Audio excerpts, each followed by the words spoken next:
sing peace, I sing harmony.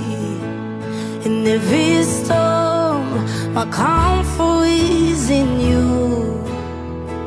For every chaos, you led me through it.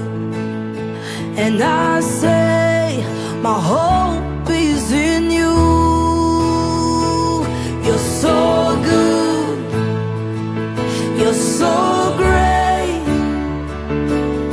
For the one who calms the storm is a Prince of Peace.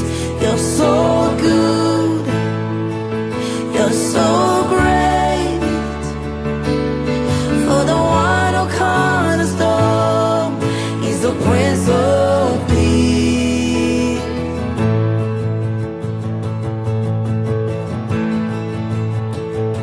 You're the beginning and the end.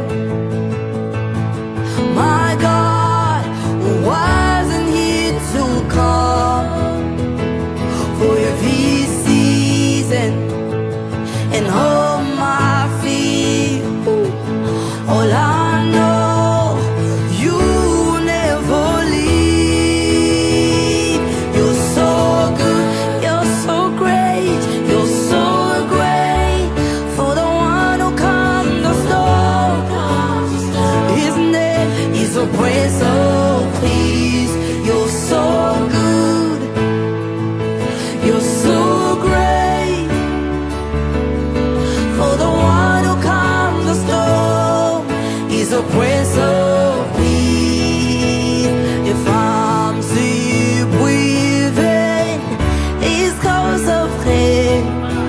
If you're still alive, gotta testify. Come on. If I'm still because of Jesus, come on.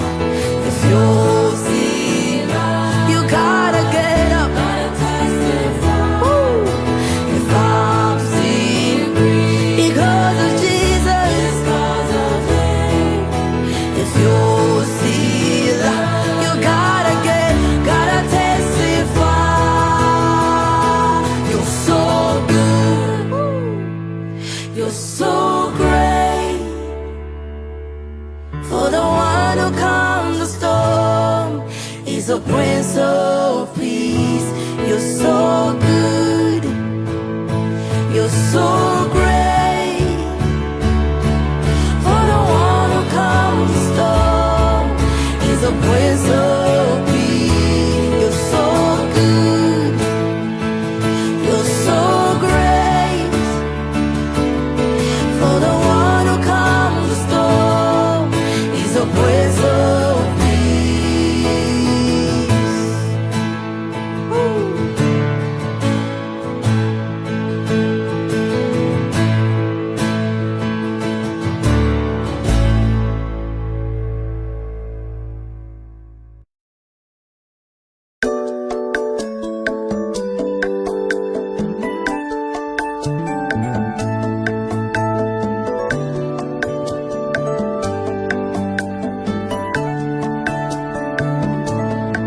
Malgré les épreuves dans ma vie, ngai nayebi na kolonga. Malgré les situations difficiles, ngai nayebi na kolonga. O matane kulusu, natina olongelanga.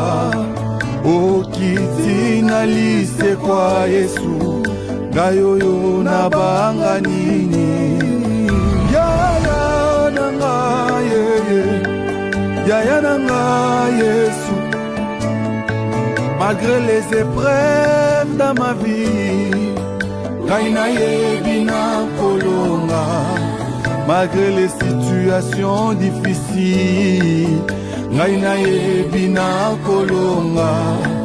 O matane kulusu, natina olongelanga. O kiti na lise kwa Yesu, gayoyo na banga nini.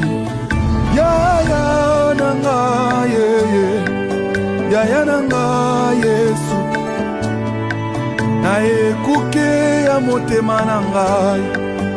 Yaya nandimi yo ovanda, ngengisela ngai pole na yo.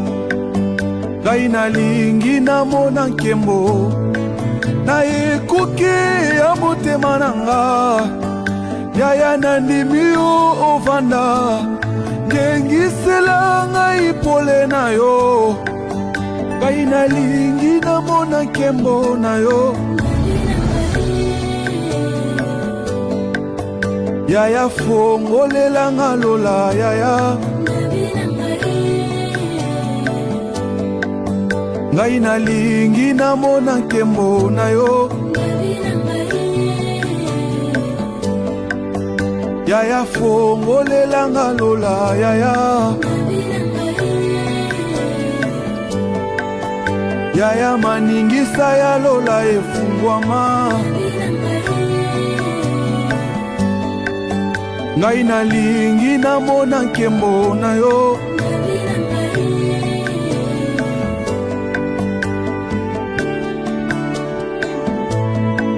Makila yo sopane kulusu, solo epesanga bomoi. Namoni tengu ya nini, oye kosimbanga na se na moi. Namoni te solo ka nini, oye kokanganga na se na moi.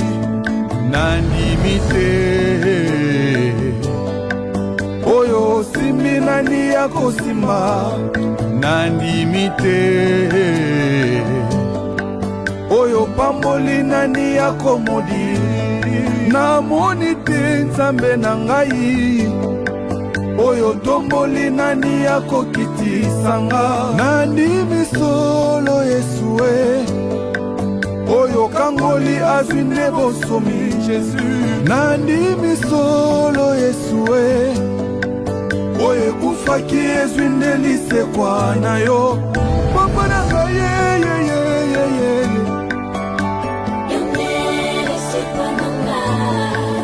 papa na ngai yeyeyeyeye,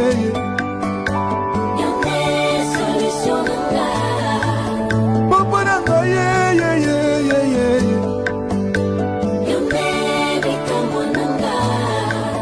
papa na ngai yeyeyeyeye,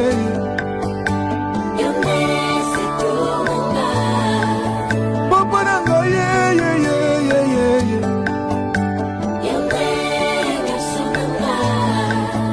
Yozalaki lisekwa ya Lazalo, yozalaki miso ya Bartime, yozalaki makasi ya Samsona.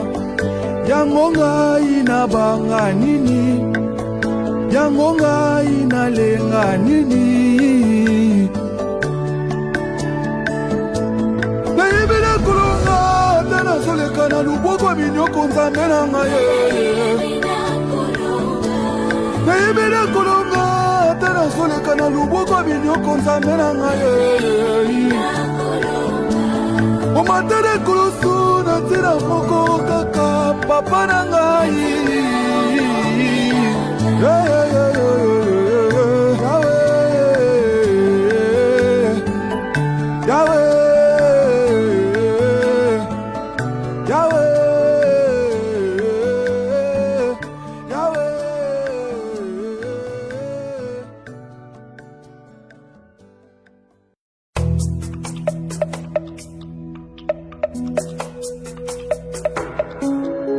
Kolo nanga nzamba mawa, kolo nanga nzamba bosantu, kolo nanga nzamba bosembo, kolo nanga nzamba mawa. Kolo nanga nzamba mawa, kolo nanga nzamba bosantu, kolo nanga nzamba bosembo, kolo nanga nzamba mawa. Mokili etelemi pona kolapide ngai, na mabe nasalaki kaka se yo nzamba mawa. Mokili etelemi pona rapide nga na mabe nasalaki kaka se yo nzamba mawa kolo nanga nzamba mawa kolo nanga nzamba busantu kolo nanga nzamba busemo kolo nanga nzamba mawa Bartime abelelaki Yesu Masiya mwana Dawidi yokela ngai mawa ngai pe lelo lokola Bartime nazomona te sala na mona lisusu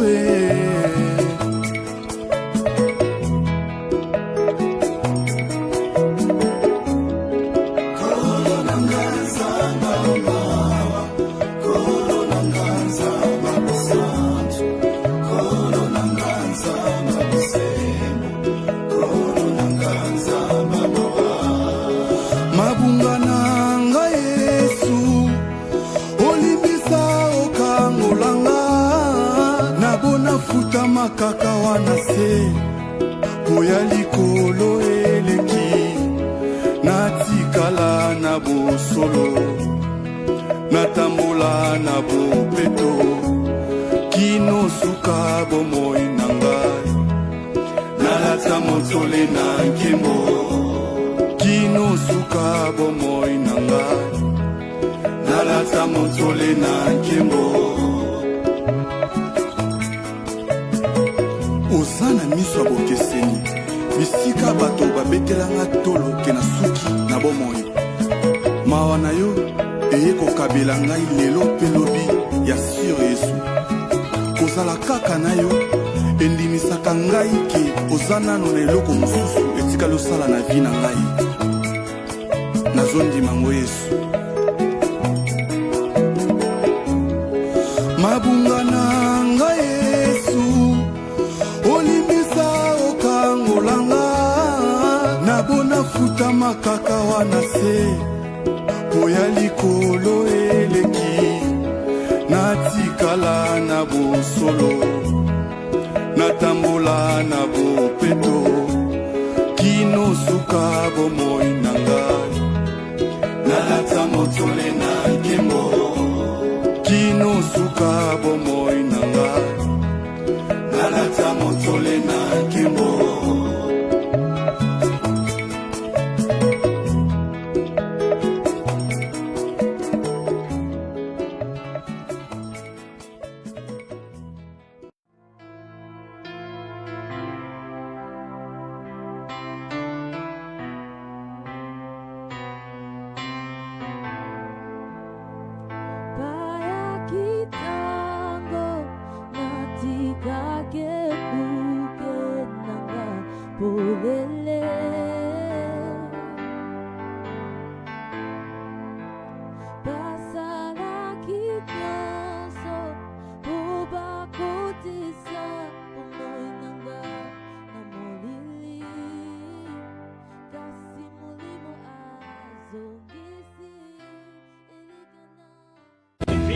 Désespéré, parlez-nous dans la chambre. Une famille, ce n'est pas pour laisser la paix, mais c'est pour détruire.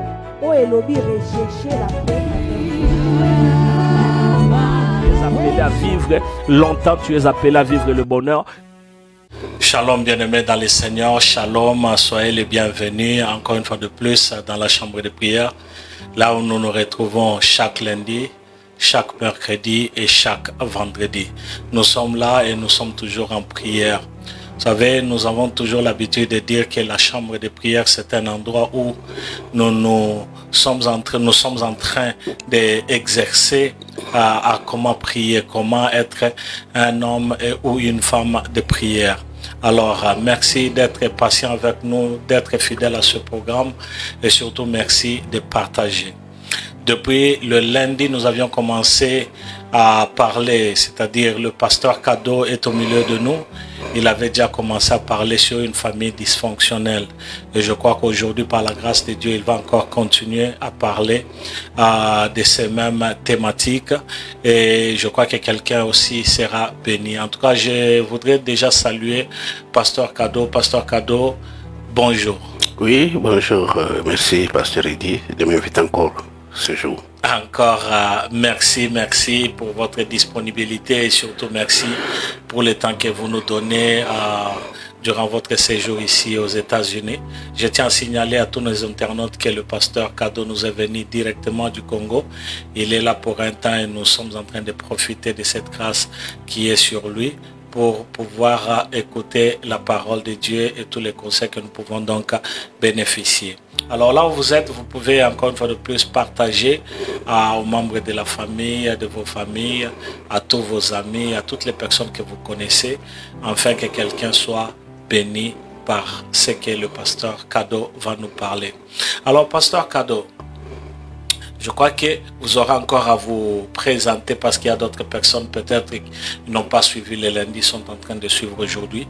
Mais je voudrais déjà poser encore une autre question avant que vous ne puissiez commencer ou continuer avec cette thématique que vous aviez déjà commencé depuis le lundi. Parlez-moi un peu, papa, les difficultés que vous avez rencontrées dans le ministère.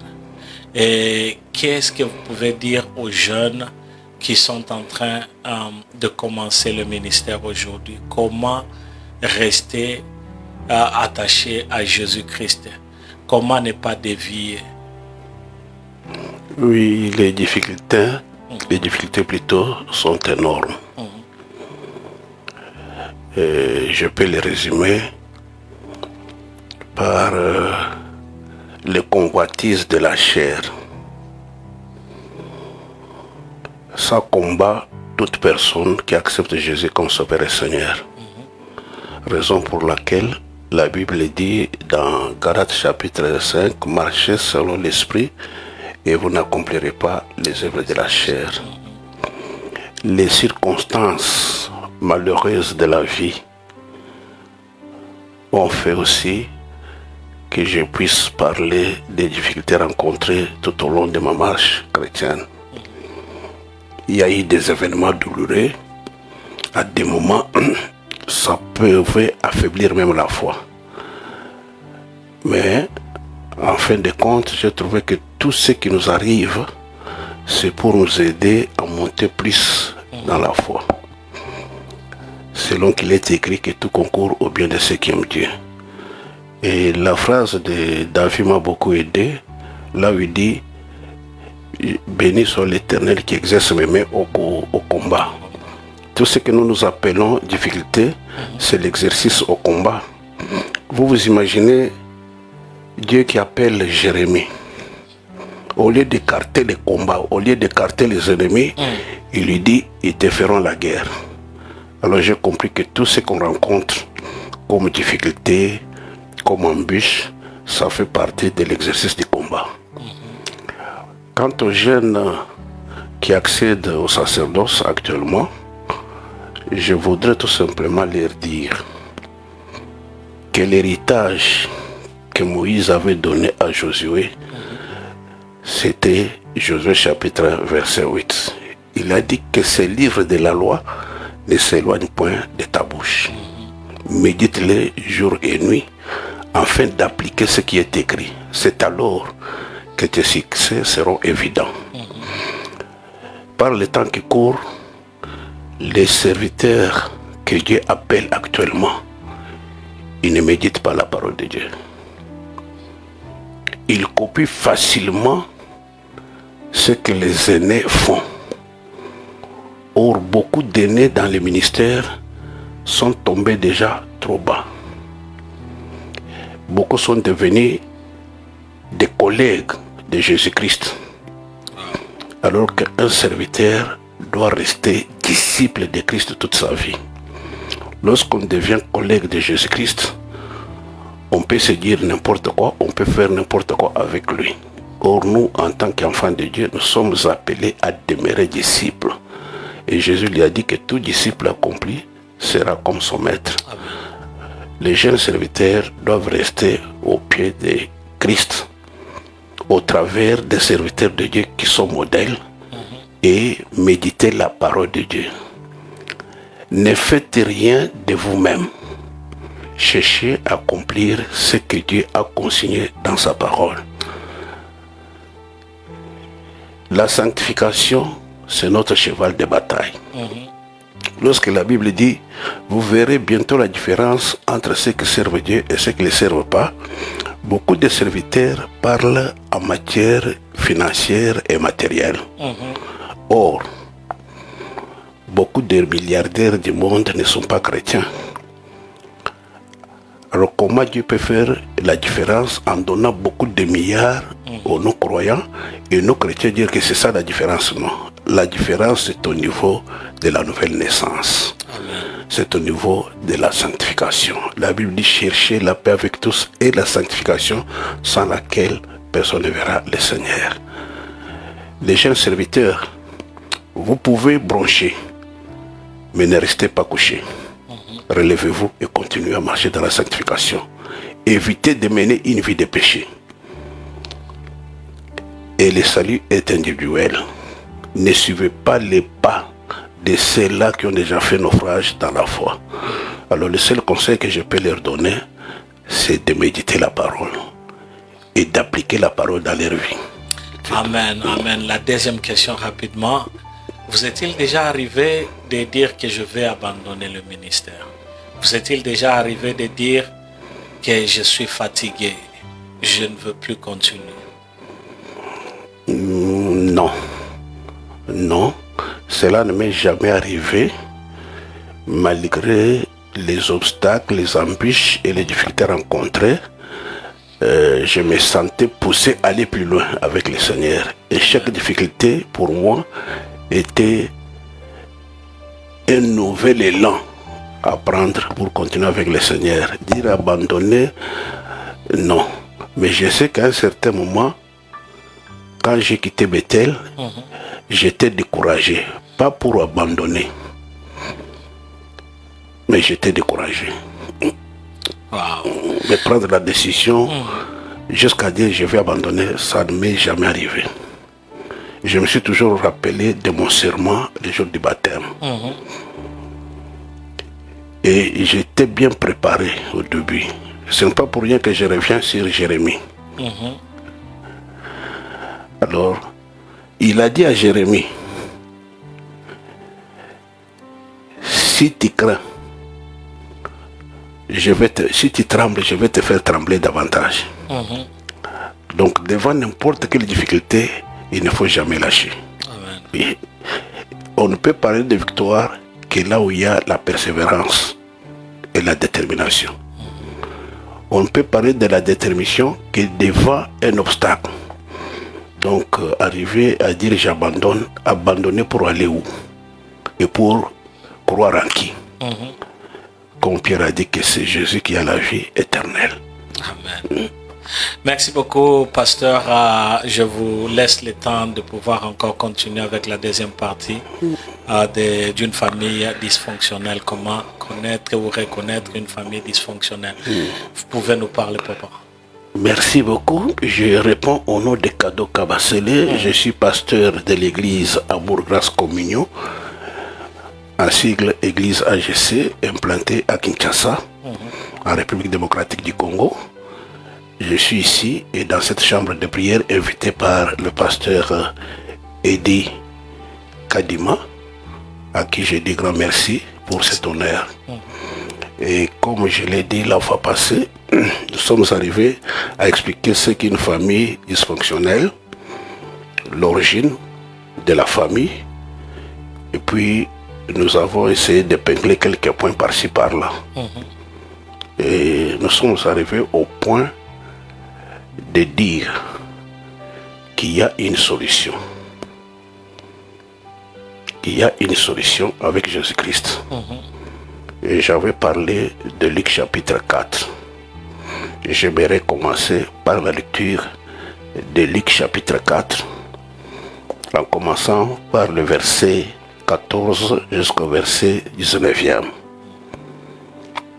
Jésus retourna en Galilée avec la puissance de l'Esprit, et sa renommée se répandit dans toute la région. Il enseignait dans les synagogues et il était glorifié par tous. Il se rendit à Nazareth où il avait été élevé et entra, excusez, selon sa coutume, dans la synagogue les jours du sabbat. Il se leva pour faire la lecture. Et on lui remit les livres du prophète Ésaïe. Il ouvrit les livres et trouva les passages où il était écrit: L'Esprit du Seigneur est sur moi, parce qu'il m'a oint pour guérir ceux qui ont le cœur brisé, pour annoncer la bonne nouvelle aux pauvres. Il m'a envoyé pour proclamer aux captifs la délivrance et aux aveugles le recouvrement de la vue, pour renvoyer libres les opprimés, pour proclamer une année de grâce du Seigneur. Amen. Amen. C'est par là que je vais commencer. Vous savez, lorsque la famille est divisée, le Seigneur Jésus dit que toute maison divisée ne peut pas subsister. C'est-à-dire ne peut pas réussir dans ses projets, ne peut pas être stable, ne peut pas prospérer. Alors, beaucoup de gens sont dans des problèmes, dans des conflits énormes. Il y a des foyers disloqués. Vous trouvez le monsieur et sa femme qui ne s'attendent pas, mais ils sont dans la même maison. Si c'est l'homme qui entre le premier pour dormir dans la chambre, la femme passe nuit au salon. Et le matin, ils sortent tous deux. Les voisins disent monsieur et madame, mais en réalité, ils ne sont plus monsieur et madame. Il y a des femmes qui vous disent: je suis dans cette maison seulement pour garder les enfants. Donc, le mariage, ça n'existe pas. Il y a des gens qui vous entrent dans la chambre, vous croyez qu'ils sont partis pour dormir. Ils sont en train de compter les plafonds. Il y en a même qui se posent des questions comme Job. Pourquoi suis-je né? Pourquoi seulement moi? Il y en a qui sont même prêts à se donner la mort. Il y en a qui ont subi des abus sexuels, l'inceste. Ils ne savent pas le dire à quelqu'un. Il y en a qui disent même que moi, avec mon problème, je ne le dirai à personne, je vais mourir avec. Mais il y a une bonne nouvelle, ce jour que je t'apporte. Toi qui es dans une famille dysfonctionnelle, toi qui es découragé. Lorsque nous lisons dans Lévitique chapitre 17, verset 11, Dieu dit: je vous ai donné le sang sur l'autel pour qu'il vous serve d'expiation. Le sang, c'est quel sang?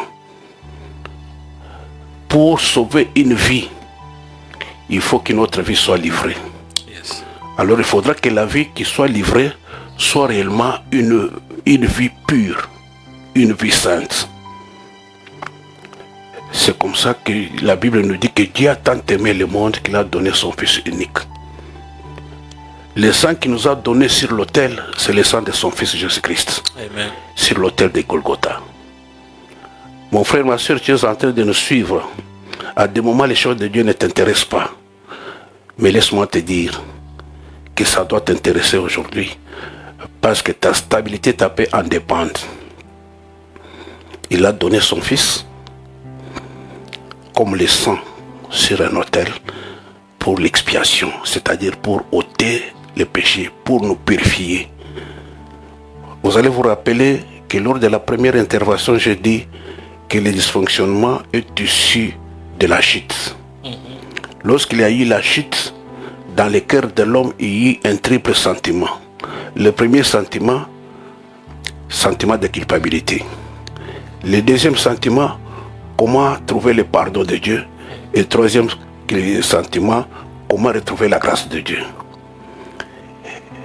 Et Dieu a apporté la solution à tous ces triples sentiments. Le sang de son Fils. Il a commencé par des images. Il a établi un sacrificateur, un souverain sacrificateur. Et une fois par an, on devrait amener des boucs, devant la tente d'assignation. On jetait les sorts, les premiers sorts, les premiers boucs sur lesquels tombaient les sorts, c'était les boucs pour l'Éternel, et les seconds, c'était boucs pour Azazel. Qu'est-ce qui s'est passé avec ces boucs pour Azazel? Les souverains sacrificateurs posaient ses mains sur ces boucs. Et j'aimerais vous informer que dans l'imposition des mains, il y a un pouvoir de transfert. On peut vous transférer l'onction, on peut vous transférer la bénédiction. Et si vous êtes en présence d'un faux serviteur de Dieu, il peut vous transférer sa mauvaise vie. Alors on a transféré les péchés de tous les peuples. Et ça se faisait une fois par an. On les transférait vers ces boucs-là qu'on appelait boucs pour Azazel. Azazel était supposé être un démon géant qui habitait un désert. Et ce désert-là s'appelait Azazel. Alors les boucs sur lesquels étaient tombés les sorts pour Azazel, on devrait les confier à quelqu'un qui allait l'abandonner dans les déserts. Et là, il mourait. Et le peuple qui était resté sentait ses péchés expiés. Rappelez-vous qu'à la croix, avant d'arriver à Golgotha, Jésus s'est chargé de sa croix. Cette croix-là, c'est le péché de toute l'humanité. Tes péchés et mes péchés. Il s'est chargé de cette croix jusqu'à Golgotha. Arrivé à Golgotha, il s'est retrouvé crucifié. Il a crié, mon père, pourquoi tu m'as abandonné? Le bouc a été abandonné dans le désert avec les péchés de tout un peuple. Ici, Christ est abandonné à la croix par son Père avec les péchés de toute l'humanité qui croit. Mon frère, ma soeur, il a crié, Tetelestai, c'est-à-dire tout est payé. La rançon pour ta délivrance a été payée par Christ. Ce n'est pas par ton pasteur, ce n'est pas par tel ou tel, c'est par Jésus-Christ de Nazareth. Le seul qui a accompli la volonté de son Père, c'est Jésus-Christ. Dans Isaïe 53, la Bible dit, il était brisé à cause de nos péchés. Il a été frappé, humilié. Et la Bible ajoute, le châtiment qui nous donne la paix est tombé sur lui. Voilà pourquoi je te dis aujourd'hui qu'il y a une solution à ton problème. Cette solution a été acquise à la croix.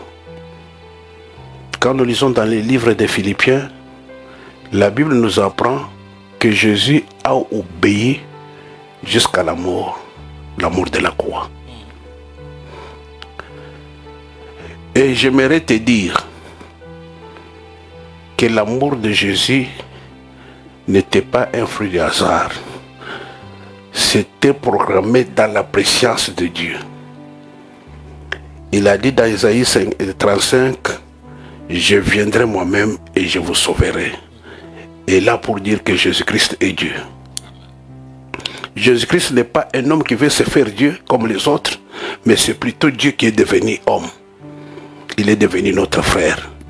Parce que pour sauver un esclave, pour libérer un esclave, il faut être proche parent.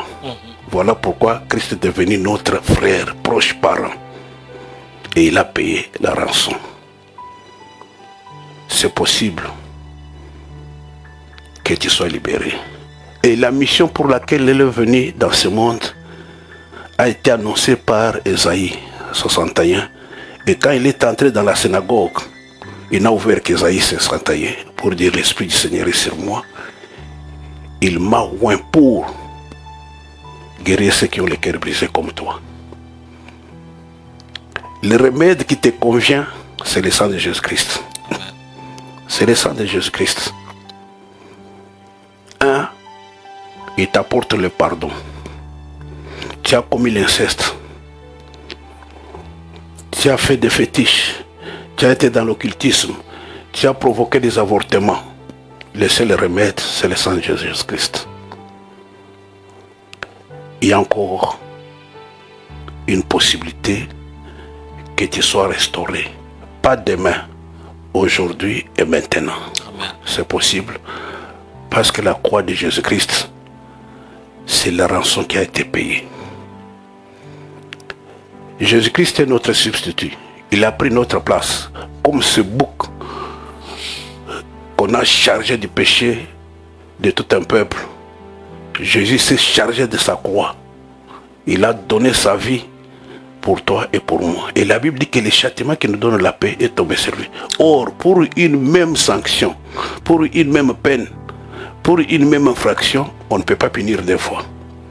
Si c'est chargé de notre châtiment, c'est que nous nous sommes dégagés. Amen. Nous sommes libres. Je me souviens d'une histoire. Quelque part, il y avait deux frères jumeaux.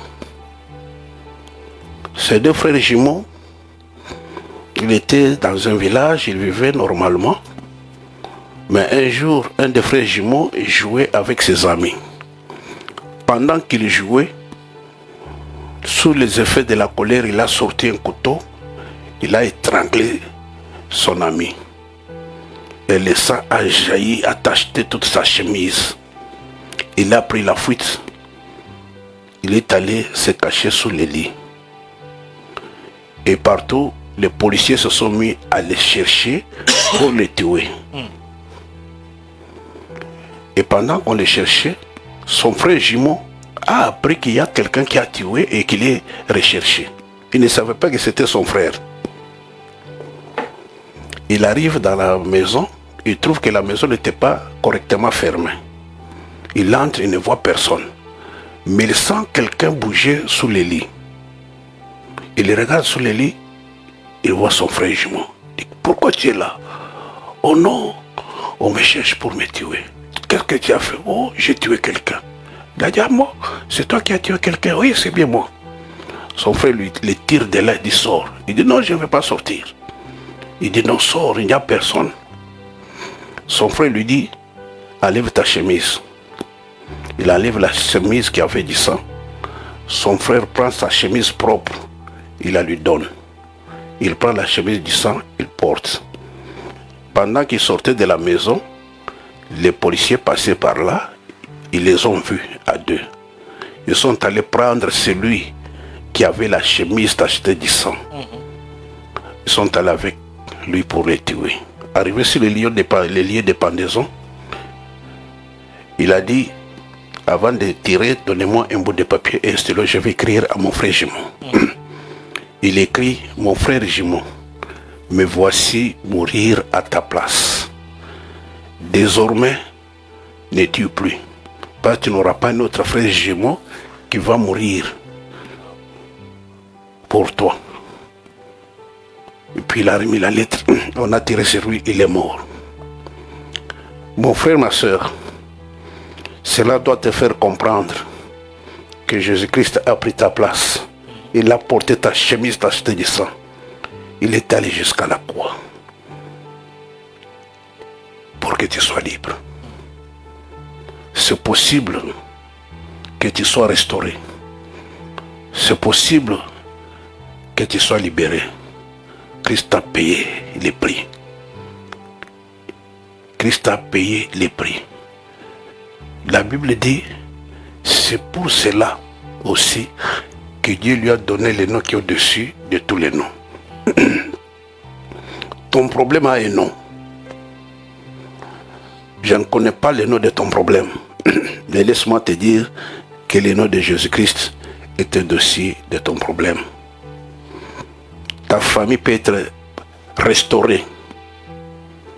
Ta famille peut être rétablie. Ton cœur peut être guéri. Pas demain, maintenant. Il suffit tout simplement que tu ouvres ton cœur là où tu es. Et que tu dises, j'ai tant cherché à gauche, j'ai cherché à droite, je n'ai rien trouvé. Maintenant voici les chemins. Jésus-Christ est le chemin, la vérité et la vie. Je voudrais que là où tu es, tu puisses dire avec moi, Jésus-Christ est sauveur. Oui, il est sauveur. Mon frère, ma soeur, Jésus-Christ est sauveur. Vous savez, la Bible nous dit dans Actes chapitre 10, verset 38, que Jésus de Nazareth, qui allait de lieu en lieu, faisant du bien à tous, y compris toi, y compris moi. Si te permet de suivre cette émission, c'est qu'il est venu vers toi pour te faire du bien. Il ne tient pas compte de ton passé. Il ne tient pas compte de ta classe sociale. Il ne comptabilise même pas tes péchés. Par contre, il vient pour te les pardonner. Il est Seigneur et Sauveur. Ça ne demande pas que tu es dans une église. Ça ne demande pas qu'un pasteur prie sur toi. Il suffit tout simplement que tu puisses croire dans ton cœur que Jésus-Christ est Seigneur. Que tu puisses le prononcer de ta bouche. Et ça suffit. Dans le livre de Jean chapitre 1 verset 12, la Bible dit: à tous ceux qui ont reçu sa parole, la parole leur a donné le pouvoir de devenir enfants de Dieu. Or, quand on devient enfant de Dieu, on quitte les ténèbres pour la lumière. C'est possible que ça soit ainsi pour toi aujourd'hui. Tu as tant souffert dans ta famille. Ta famille a tant souffert. Tu as cherché des réunions de famille, des conseils de famille. Tu as été voir les psychologues, les psychiatres, pour qu'ils puissent analyser d'où viennent les insomnies, d'où viennent des tensions, hypotensions, tout ça. Mais je te montre la solution qui est adéquate pour toi aujourd'hui. C'est le sang de Jésus-Christ. La bonne nouvelle que je t'apporte aujourd'hui, c'est l'évangile de Jésus-Christ. La Bible dit que l'évangile est une puissance de Dieu. Dieu se sert de cet évangile pour restaurer ta famille aujourd'hui. Donne ton cœur à Christ. Donne ton cœur à Christ. Tous ceux qui ont reçu Jésus, tous ceux qui ont reçu la parole comme je suis en train de l'annoncer maintenant, tous ceux qui croient en Jésus-Christ comme Sauveur et Seigneur, deviennent ton fils enfant de Dieu. Ça ne demande pas de la gymnastique. Ça demande tout simplement que tu puisses croire dans ton cœur et que tu puisses le déclarer de ta bouche. L'évangile, c'est différent de la religion. L'évangile, c'est différent de la philosophie. L'évangile, c'est différent de nos sagesses et conseils. L'évangile, c'est la puissance de Dieu. Amen. Lorsque tu reçois la bonne nouvelle, tu crois dans ton cœur et tu prononces cela de ta bouche, que Jésus-Christ est Sauveur et Seigneur, ça te suffit pour commencer une nouvelle vie. Vous vous imaginez un homme qui servait le Seigneur à contre-courant, cet homme de Paul. Lorsqu'il a rencontré Christ, il nous dit, si quelqu'un est en Christ, il devient une nouvelle créature. Les choses anciennes sont passées. Quelles sont les choses anciennes qui doivent passer aujourd'hui? Les dysfonctionnements de ta famille. Ça doit passer. Si tu entres en Christ aujourd'hui, les dysfonctionnements doivent passer. Et quand Dieu pardonne, il efface aussi les conséquences. Et quand il pardonne, alors il pardonne. L'homme peut te pardonner aujourd'hui et demain te rappeler que tu as oublié ce que tu avais fait hier. Mais quand Dieu pardonne, la Bible dit, il jette au fond de la mer, c'est-à-dire pour effacer et oublier. Mon frère, ma soeur, il faut saisir cette opportunité. Cette opportunité. Peut-être on t'a appris que les pasteurs cherchent à ce que vous alliez dans leurs églises pour donner les offrandes. Ici, on n'a pas besoin de ta présence dans notre église. On n'a pas même à te demander les offrandes. Mais nous te présentons quelqu'un qui s'est fait offrande pour toi. Amen. Jésus-Christ. Il s'est substitué à ta place. Il a porté ton châtiment pour que toi tu sois libéré. C'est le premier pas que tu dois faire. C'est le premier pas que tu dois faire pour que ta famille commence à fonctionner aussi normalement. Ne t'occupe pas des autres. C'est toi le point de chute de Dieu dans ta famille. C'est par toi que Dieu veut libérer ta famille. Dans Actes chapitre 16, verset 31, on dit aux geôliers, crois au Seigneur Jésus, tu seras sauvé, toi et ta famille. Pour que ta famille soit restaurée, que ta famille soit rétablie, Dieu s'adresse à toi. Si tu crois, ta famille sera aussi sauvée. Christ en toi, l'espérance de la gloire. Si toi tu crois, Christ sera en toi. Et il va rayonner dans ta famille et la famille aura la stabilité. Je voudrais pour aujourd'hui citer par un autre exemple. À l'époque, il y avait des marchés des esclaves ici aux États-Unis. Les gens allaient acheter des hommes et des femmes à Zanzibar. Il y avait aussi un marché là-bas à Zanzibar, en Tanzanie, en Afrique. On amenait ces hommes-là prisonniers, esclaves ici aux États-Unis. Il y avait des marchés. Alors dans chaque marché, il y avait des esclaves. Tout celui qui avait besoin d'un esclave, il pouvait se rendre au marché, acheter un esclave et partir avec lui à la maison, le maintenir dans l'esclavagisme, dans sa maison. Ça devient son esclave à lui. Et souvent, ils étaient ligotés avec des chaînes. On ne pouvait que voir les images qu'on nous montre à la télévision qu'on sort. C'était des esclaves. Alors, il y eut un homme qui lui est allé aussi dans un marché des esclaves. Arrivé dans ce marché-là, il a trouvé plusieurs esclaves, mais il a choisi un seul. Il a demandé le prix, on lui a donné le prix, il a donné le prix là. On lui a remis l'esclave avec des chaînes. Il devrait les tirer par la chaîne. Lorsqu'ils sont arrivés en dehors du marché, il a libéré l'esclave, il lui a levé les chaînes. Il lui a dit, à partir d'aujourd'hui, tu n'es plus esclave. Tu peux partir. Je t'ai racheté là-bas pour que tu partes libre. Le monsieur lui a dit non. Vous avez payé un prix pour me racheter. Où est-ce que je vais aller? Je préfère rester à tes services. Il a commencé à suivre ce monsieur-là jusqu'à devenir son serviteur. Et dans Luc chapitre 1, la Bible dit, Dieu nous a envoyé un sauveur qui nous sauve de la main de nos ennemis pour que nous puissions les servir. Dieu veut te sauver, il veut te libérer, il a payé le prix pour qu'à partir d'aujourd'hui, en faisant cette confession de foi, que tu sois derrière Christ pour le suivre. Que tu te charges aussi de ta croix pour suivre Jésus-Christ. Voilà, pour aujourd'hui, je voudrais faire la prière en attendant qu'à la prochaine occasion, nous puissions vous aider comment vous débarrasser de toutes les souillures. Comment vous débarrasser de la haine, de l'inceste, des malédictions. Et c'est pour cela que nous vous invitons à partager ces liens avec vos proches, avec vos amis, avec les membres de la famille, et pour qu'à la prochaine occasion, nous puissions encore partager sur ce que Dieu veut faire avec toi et comment il peut t'aider à te débarrasser de certaines histoires encombrantes dans ta famille. Là où tu es, je ne te vois pas, mais Dieu te voit. Amen. Ce que je peux te demander, c'est d'exprimer ta foi.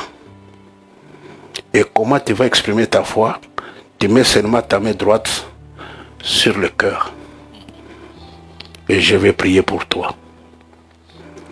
Notre Père et notre Dieu, tu es le Saint des Saints et le Puissant de Jacob. C'est toi le Créateur des cieux et de la terre. C'est toi qui nous as envoyé ton Fils bien-aimé mourir à la croix, se charger de notre châtiment pour que nous puissions être délivrés, libérés et guéris. Oui, Seigneur Dieu de gloire et de puissance, Jésus a porté sa croix, lui qui était innocent, jusqu'à Golgotha, où il fut crucifié. Et sur la croix, il a payé le prix. Il a dit que tout est payé. Amen. Oui, Seigneur. le prix de mes péchés a été payé. Le prix des péchés de mon frère et de ma soeur qui nous suit à ce moment précis a été payé. Voilà pourquoi je te demande d'accepter toute personne qui a mis sa main droite sur le cœur comme signe de foi, de l'accepter dans ton royaume. Amen. Père Céleste, répands ta grâce pour que chaque personne qui a suivi cet évangile puisse se convertir et devenir ton enfant. Et que tous ceux-là qui vivent encore dans les tourments, par ce geste de la foi, qu'ils soient délivrés complètement de tous les tourments. Amen. Permets qu'à la prochaine occasion, nous puissions encore partager ta parole et prier ensemble avec tous ceux qui nous suivront. Pour le moment, laisse que ta paix et ta grâce se répandent sur tous les amis de cette chaîne Maison de la Prière. Seigneur, qu'à travers cette chaîne Maison de la Prière, beaucoup de gens te découvrent, te connaissent et te reconnaissent. Amen.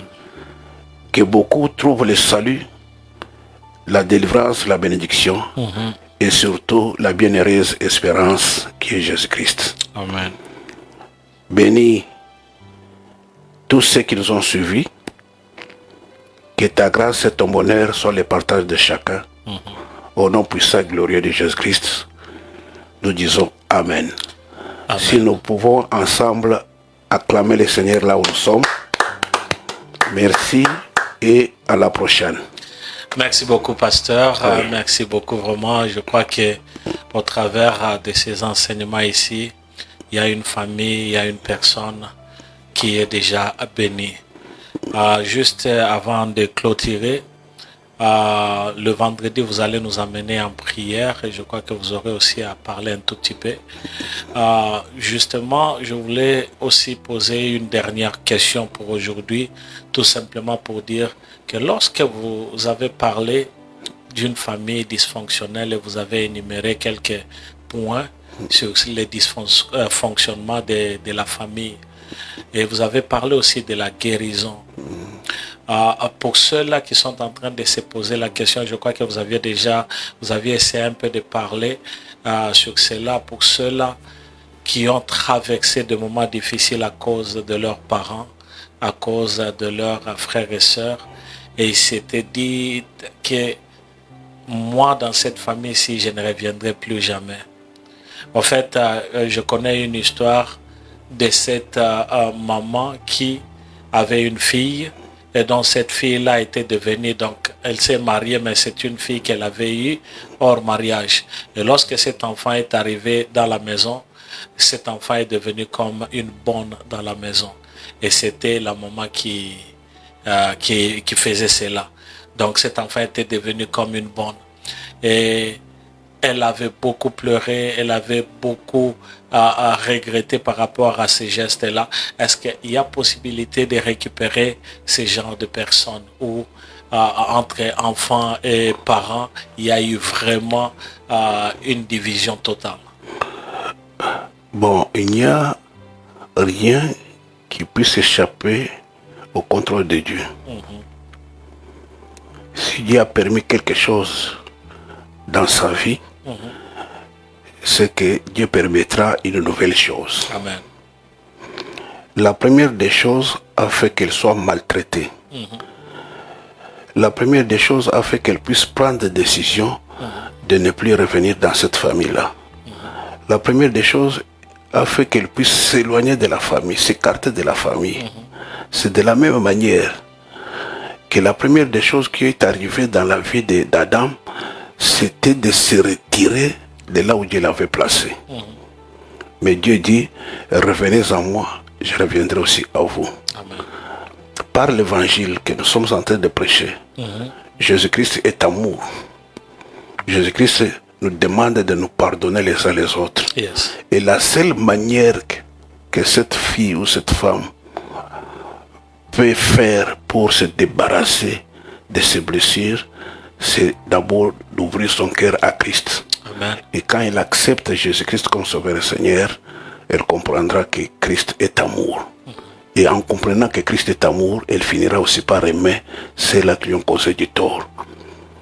La Bible dit dans Matthieu chapitre 6, versets 12 et 14, si pardonne nos offenses, comme nous aussi nous pardonnons à ceux qui nous ont offensés. Et au verset 14 dit, si vous ne pardonnez pas aux hommes leurs offenses, Dieu non plus ne va vous pardonner.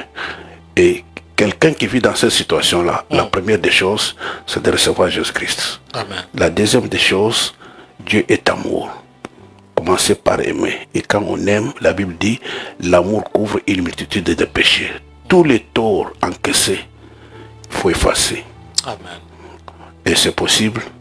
Si il y a des personnes comme ça, ils peuvent chercher les églises les plus proches.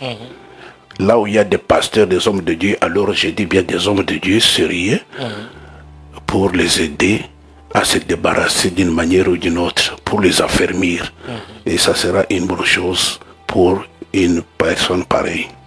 Merci beaucoup, pasteur. Merci beaucoup pour votre intervention et nous croyons que le vendredi, vous serez encore avec nous. Je crois qu'il y aura aussi quelques questions. En tout cas, nous disons merci à tous nos internautes. Nous disons merci à toutes ces personnes qui sont fidèles à ce programme de la Chambre de prière. Vous qui savez que chaque lundi, chaque mercredi et chaque vendredi, nous sommes ensemble à partir de 21h30. Veuillez partager cette vidéo ici, donner aussi l'occasion à d'autres personnes de regarder et d'être aussi édifiées. À vous, pasteur, nous vous disons grand merci pour votre intervention. Nous vous rencontrerons encore le vendredi. Merci, je vous remercie de tout cœur pour cette opportunité de m'adresser à des femmes et des hommes qui nous ont suivis. Amen. Nous nous retrouvons donc le vendredi. À bientôt. Bye bye.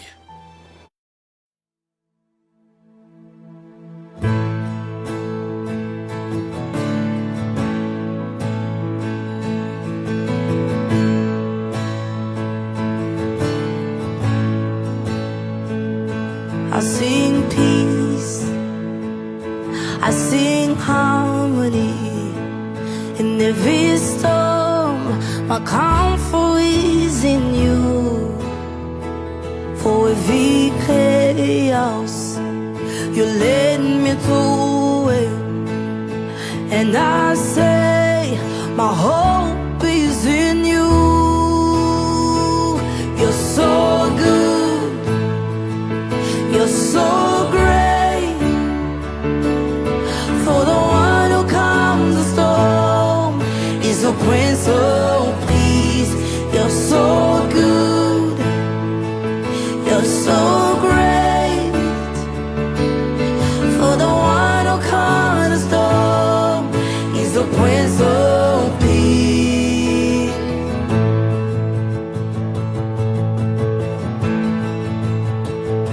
You're the beginning and the end. My God, who wasn't here to come for every season and hold my feet.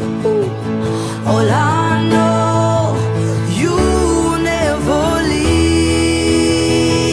You're so good, you're so great, you're so great. For the one who comes the storm, his name is a Prince of Peace. You're so good, you're so great. For the one who comes the storm, he's a Prince of Peace. If I'm still breathing, it's cause of him. If you're still alive, gotta testify. Come on. If I'm